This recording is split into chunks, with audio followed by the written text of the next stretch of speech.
Big breaking news. তাহলে কি Gautam গম্ভীরের শর্তেই last পর্যন্ত বিসিসিআইকে মানতে বাধ্য হলো? হ্যাঁ বন্ধুরা, আমাদের নেক্সট বোলিং কোচ ইন্ডিয়ার মনি মার্কেল ফাইনালাইজড হয়েছে। ক্রিকবাজ রিপোর্টে জানিয়েছে যে আমাদের নেক্সট বোলিং কোচ ভারতের মনি মার্কেল। কারণ জানি যে মনি মার্কেল লখনৌ সুপার জায়ান্টসের সঙ্গেও কিন্তু কাজ করেছিল অ্যাজ বোলিং কোচ হিসেবে, এমনকি পাকিস্তানের ইন্টারন্যাশনাল ক্রিকেটেও কিন্তু সে বোলিং কোচ করেছিল। এবারে গৌতম গম্ভীর মনি মার্কেলকে ভারতের বোলিং কোচ হিসেবে যোগ দিল। কারণ জানি যে মনি মার্কেল কিন্তু দুর্দান্ত বোলিং করতো।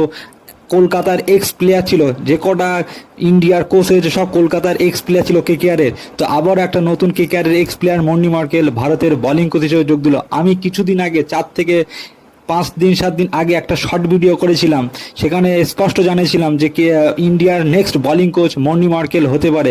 সেটাই আজকে ফাইনালাইজড হলো বিসিসিআই থেকে, যে মনি